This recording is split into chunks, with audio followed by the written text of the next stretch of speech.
Good morning, everyone. As you know, Nike has long been recognized as a leader in the sports apparel and footwear industry. We've achieved remarkable success, but we've also faced our share of challenges. Today, we're going to discuss the key leadership lessons we've learned along the way. First, let's talk about challenges. Number one, embrace change. I think that's spot on. The market shifts so quickly. What worked last year might be obsolete today. Exactly. We've seen that time and again. Anyone have a specific example? The rise of athleisure. We were initially slow to adapt, focusing on performance wear. We lost ground to competitors who recognized the trend earlier. A valuable lesson learned. We can't afford to be complacent. We need to be proactive in identifying and embracing change. All right, let's move on. Challenge number two, innovate constantly. Absolutely. We're in a market where if you're not moving forward, you're falling behind. It's not just about new products either. It's about innovating in our marketing, our supply chain, everything. Easier said than done. Innovation requires investment, and there's always a risk of failure. That's true. But the risk of not innovating is far greater. We need to foster a culture where experimentation is encouraged, even if it means some setbacks along the way. We also need to be better at listening to our customers. They often know what they want before we do. And not just the hardcore athletes. We need to be innovating for the everyday consumer too. Excellent points, everyone. So, what are some concrete steps we can take to foster a culture of constant innovation? All right, let's move on to a less aspirational but equally vital area, managing crises. We've certainly had our share. Understatement of the year. Labor practices, endorsements gone sideways. The key is speed and transparency, right? Get ahead of the narrative. Easier said than done when the narrative is Nike exploits workers in Southeast Asia. Exactly. But even in those situations, a swift, honest response is crucial. Owning the mistake, outlining corrective action. And having a plan in place before the crisis hits. A PR playbook, if you will. Contingency planning is key. What are our potential vulnerabilities? What's our response protocol? And making sure everyone is on the same page. No rogue tweets. Precisely. Unified messaging is paramount. Okay, next up, striving for inclusivity. This is an area where, frankly, we've fallen short in the past. Lack of diversity in leadership, tone-deaf marketing campaigns. We've made mistakes. The criticism is valid. We need to reflect the diversity of our customer base, both internally and externally. It's not just about optics, though. A more diverse team brings different perspectives, better ideas. It makes us more competitive. Absolutely. It's about doing the right thing, and it's about good business. So, what concrete steps can we take to improve our inclusivity efforts? Okay, let's talk about agility. The market shifts, trends come and go. If we're not ready to pivot, we're roadkill. Remember those self-lacing shoes? We thought that was the future. And then everyone decided they liked tying their own shoes again. The point is, we have to be ready to ditch what isn't working and embrace what is. Quickly, how do we foster that kind of responsiveness? Decentralize decision-making, give smaller teams more autonomy to react to changes on the ground. That's a start, but we also need better data, real-time market analysis, knowing what's trending before it trends. And maybe not being afraid to fail. If we penalize risk-taking, no one's going to be agile. They'll just stick to the safe bets. Excellent. Okay, let's move on to discussing success. First up, setting bold goals. We're not just here to sell shoes. We're here to inspire athletes, to break records, to change the game. And to make a profit. Let's not forget that part.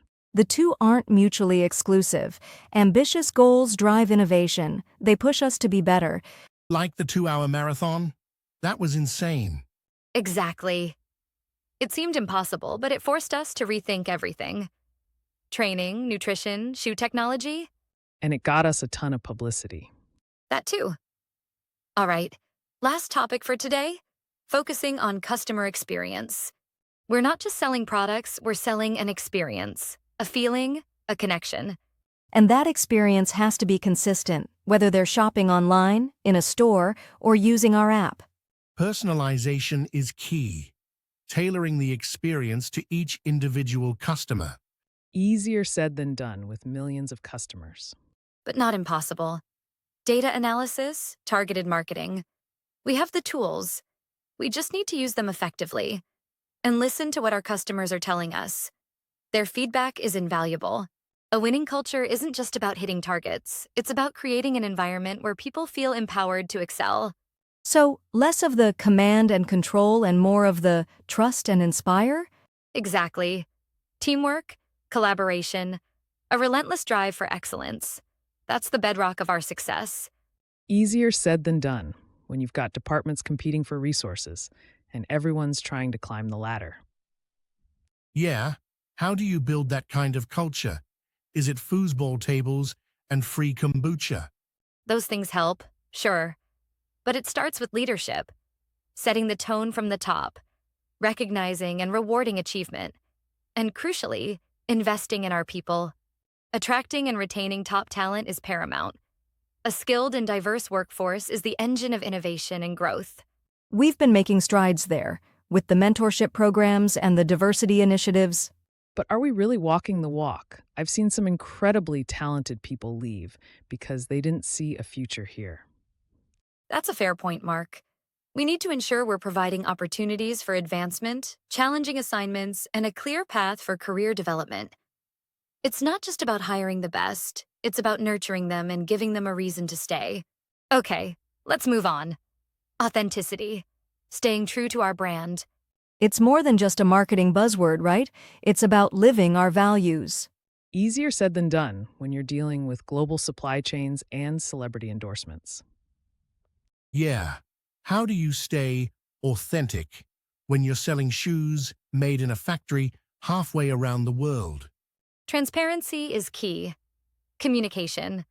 We have to be open about our challenges and our efforts to address them. And it starts at the top. Leadership has to embody our values every single day. So less of the photo ops with politicians and more, I don't know, actually fixing the problems? That would be a start. It's about building trust, both internally and externally. If our employees don't believe in what we're doing, how can we expect our customers to? We don't operate in a vacuum. Our relationships with athletes, retailers, suppliers, they're all vital to our success. Easy to say, harder to do when you're squeezing suppliers on price. Or when a star athlete goes off the rails, suddenly that partnership looks a lot less appealing. Absolutely. It's a balancing act. But at its core, it's about mutual respect and shared goals. Building relationships that are sustainable, not just transactional. Which brings us to staying true to our brand. So, less chasing every trend and more sticking to what we're good at. Precisely. It's about knowing who we are, what we stand for, and consistently delivering on that promise. Even when it's not the easiest path. What about sustainability? That's become a big part of the brand for a lot of consumers. It's not just a trend, Mark. It's a responsibility. And it's increasingly important to our customers and our employees. We need to continue to find innovative ways to minimize our environmental impact and promote social responsibility. We've made some real progress with recycled materials and reducing our carbon footprint. We have, and we need to keep pushing. Embrace change, focus on innovation, invest in our people, foster a positive culture, and stay authentic. That's the formula for long-term success. That's what Nike has taught us.